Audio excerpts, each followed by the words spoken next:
Bonjour, vous êtes au studio Non Peut-être, à la galerie Non Peut-être, et aujourd'hui, on a le plaisir de recevoir Lucky V. Lucky V, Vélina. Alors, je vais dire quelques mots en introduction. Je cite ton site internet, luckyv.be. Donc, née en 1974, Vélina est une artiste peintre belge au parcours atypique. Fille d'expatriés, amenée dès son plus jeune âge à voyager dans des pays tels que le Mali, l'Irak, l'Algérie, l'Inde. Voilà, artiste dans l'âme, commence le dessin et la peinture comme autodidacte et revient en Belgique en 1986.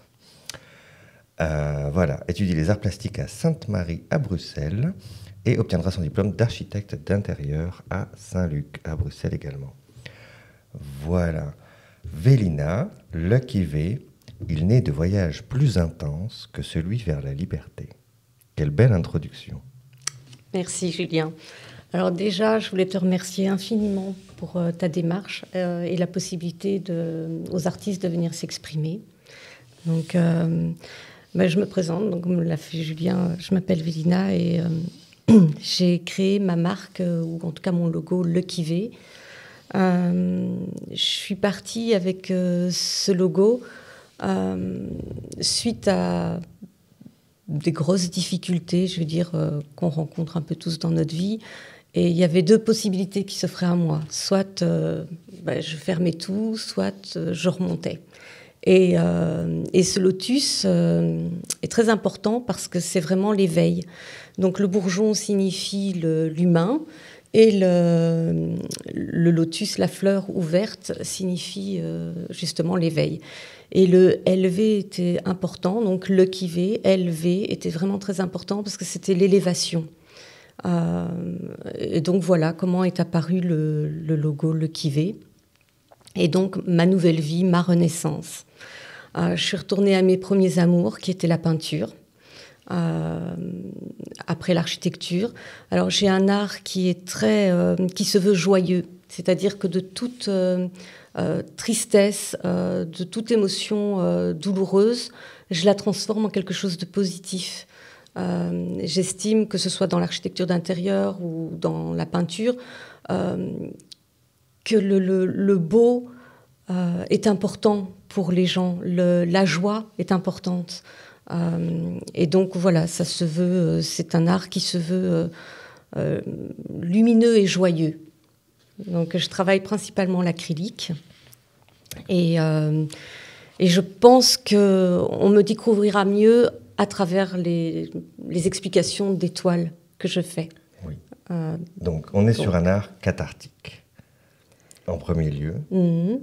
Et qui ensuite amène quelque chose de lucky, de joyeux, de chanceux, c'est ça? Lucky, c'est chanceux en anglais.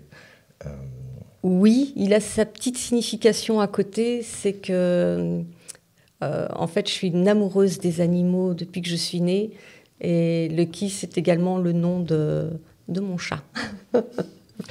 Et donc, j'ai voulu mêler les animaux et... c'est surtout les animaux, parce que je ressens très fort qu'il n'y a pas qu'on est tous des êtres vivants et qu'il faut un respect énorme envers toute vie. Et on a trop eu tendance à scinder les différences. Même entre êtres humains, on scinde les différences, alors qu'en fait, c'est beau d'être tous différents. Et moi, j'aime cette unité qu'on est en réalité dans notre différence. Si on était tous pareils, ça serait ennuyeux. Très, mais en même temps, c'est beau, justement, d'être tous différents. C'est magnifique. Alors, tu nous as amené donc une publication dans laquelle on va découvrir un certain nombre de tes œuvres et on va te présenter à travers ton travail. Oui, je préfère. Et donc, on va pouvoir ici parler de tes œuvres. Commençons.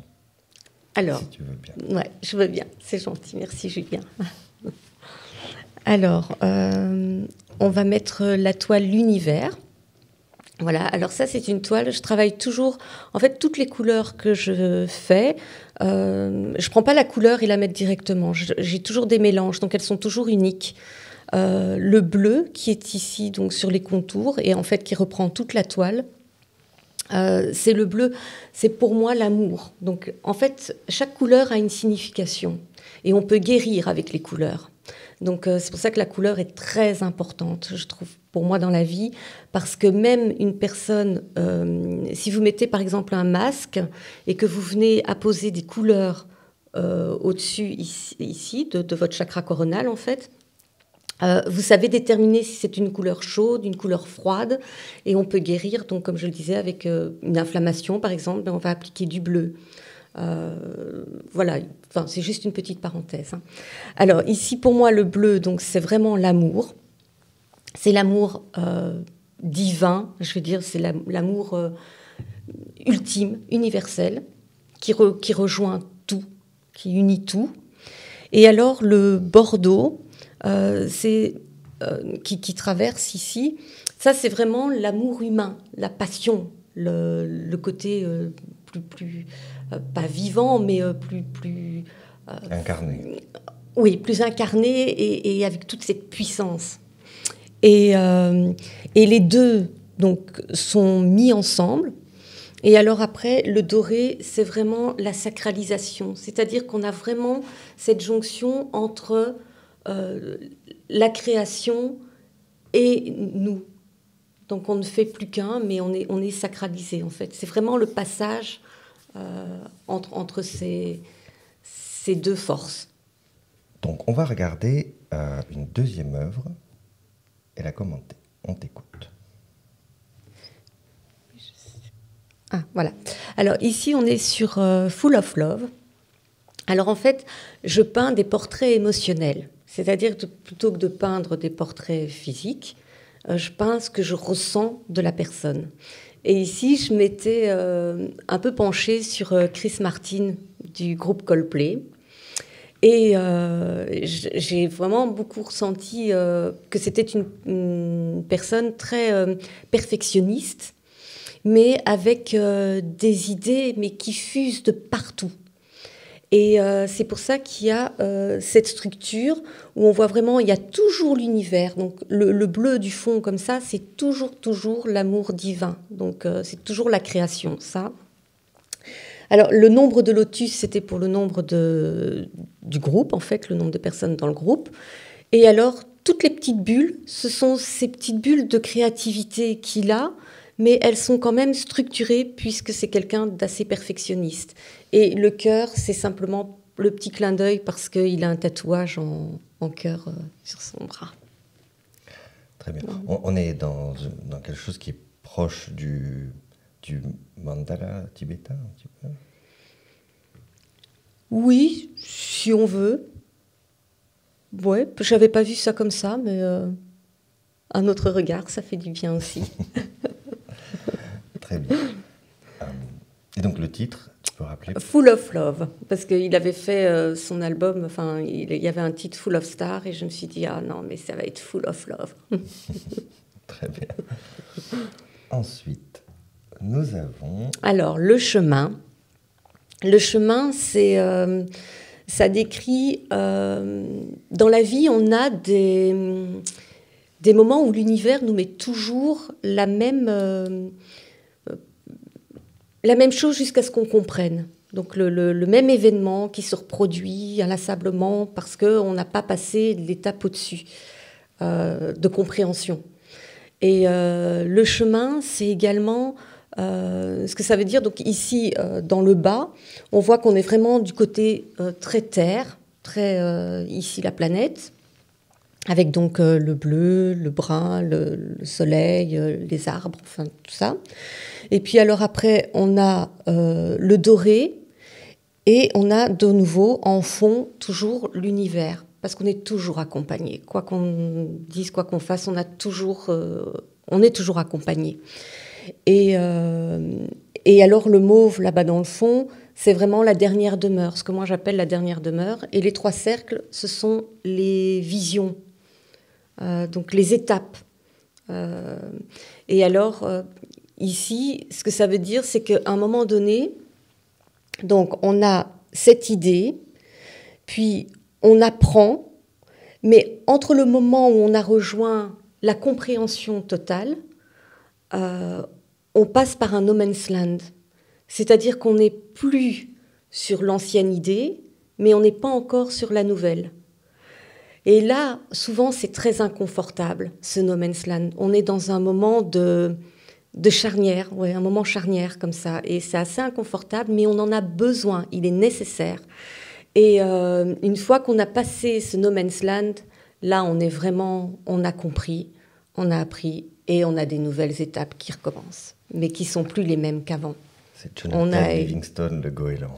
C'est le processus de progression, c'est ça? Oui, enfin moi je fais tout par le ressenti, hein, et j'expérimente tout en fait avant de pouvoir faire quelque chose. Donc voilà, et c'est ça, le cheminement, le chemin. Très bien. Est-ce qu'on peut, pour donner à nos auditeurs et spectateurs une idée, on est sur des pièces de quel format? Alors là, ici, on est sur du 40 sur 1,20 m. Et la plupart du temps, les plus grandes toiles que je travaille sont des 90-90. Ah, donc c'est des pièces qui font donc la hauteur, à peu près des photos de Loïc Pirlot qu'on a derrière nous. Oui, tout à fait. Voilà. Oui, tout à fait. Très bien. Là, on peut passer à une autre. Ah oui, alors celle-ci, ça, c'est la première toile qui m'a inspirée pour ensuite faire passer à l'étape suivante, ou en tout cas en parallèle, pour les vêtements. Donc, quand j'ai peint cette toile, je me suis dit, mais attends, ça, moi, je le verrais vraiment bien sur un vêtement. Et c'est comme ça que ça s'appelle jeu de lignes. Et ici, hop, c'est là que j'ai commencé à créer sur les vêtements. Okay. Et le lotus, c'est très important parce que donc c'est protégé hein, donc je suis allée voir un avocat qui a protégé le logo et tout, donc c'est vraiment fait dans les règles. Et ce lotus, ces vêtements, pour moi, c'est un peu comme si on portait un talisman sur soi, une protection. Et donc, c'est comme ça qu'est venu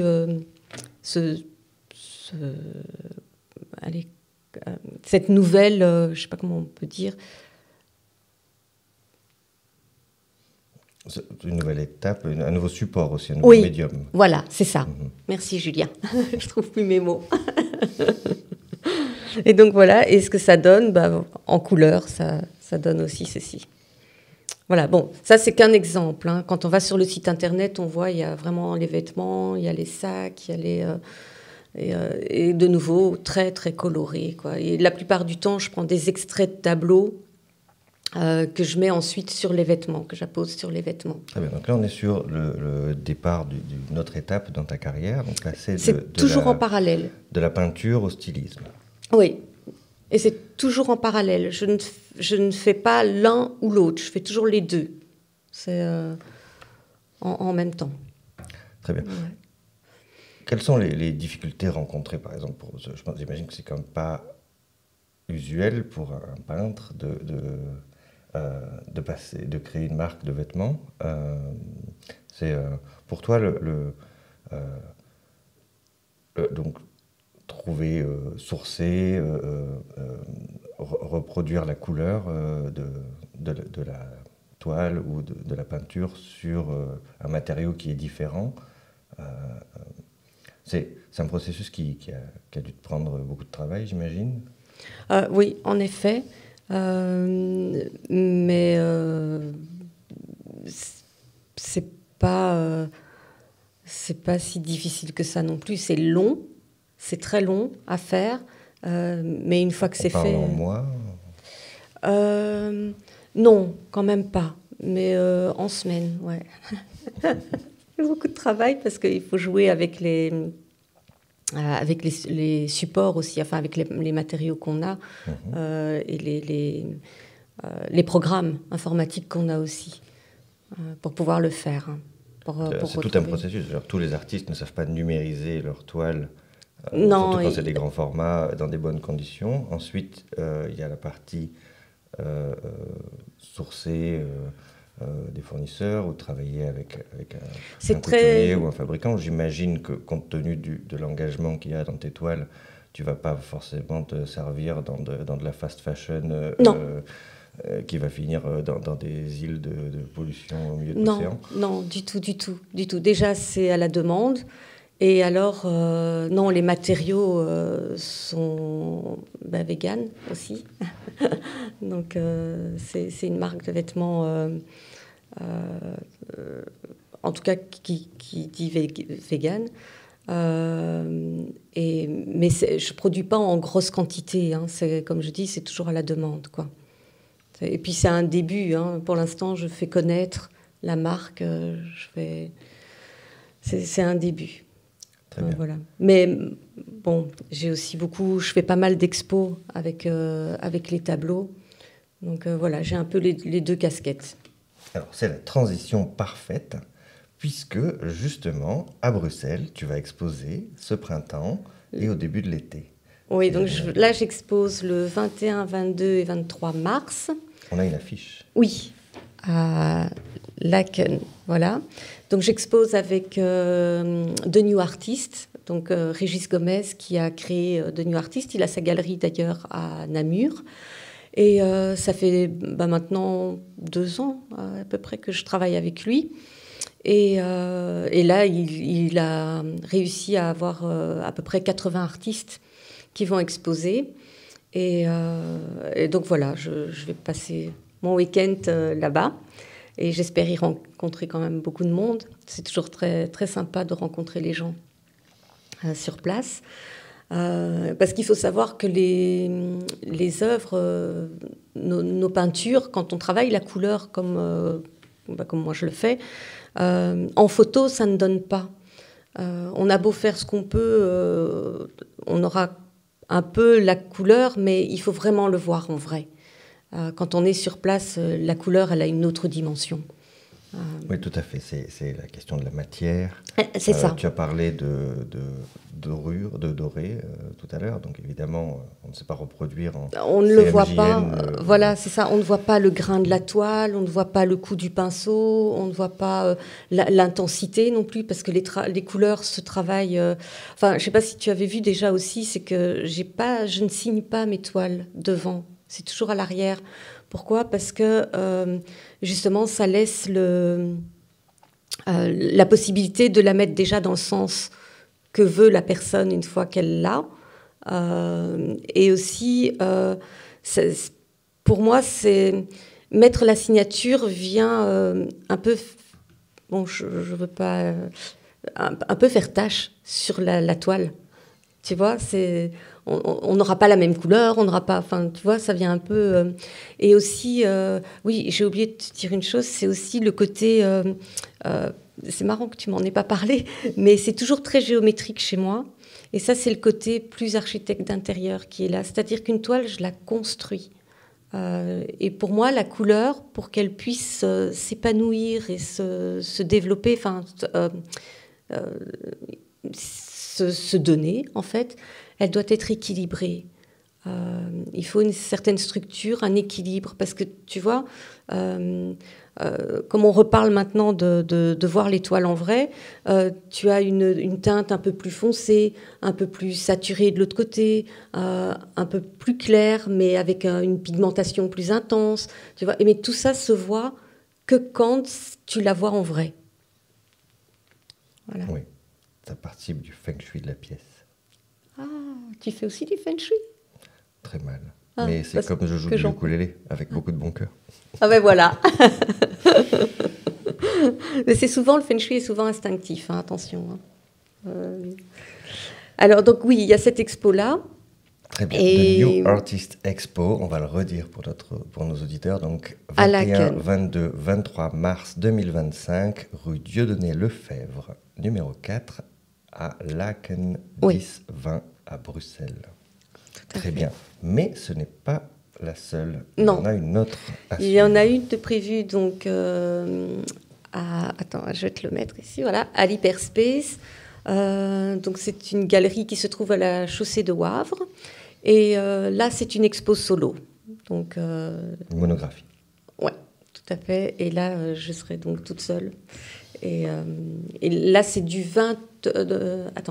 15 mai au 22 mai. Donc à l'Hyperspace, 265 Chaussée de Wavre, à Bruxelles. Voilà, tout à fait. Très bien. Et donc, on aura la chance d'y voir donc certaines des toiles que tu nous as présentées aujourd'hui. Elles seront différentes. Ce sont des nouvelles créations. Oui. Très bien. Oui. Et des mannequins où on pourra voir tes lignes de vêtements également? Non, là, ce sera axé uniquement sur la peinture.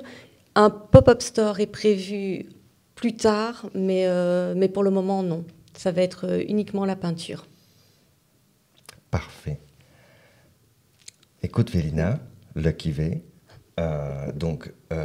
n'hésitez pas à aller voir son travail, à suivre, à vous abonner à son compte Instagram et à aller visiter le site luckyv.be. Oui. Voilà. Merci. Pour retrouver tous ces événements qui auront lieu très bientôt, puisque le premier vernissage de l'exposition, c'est vendredi. Oui, tout à fait. Voilà. Merci Vélina. Merci Julien, merci infiniment.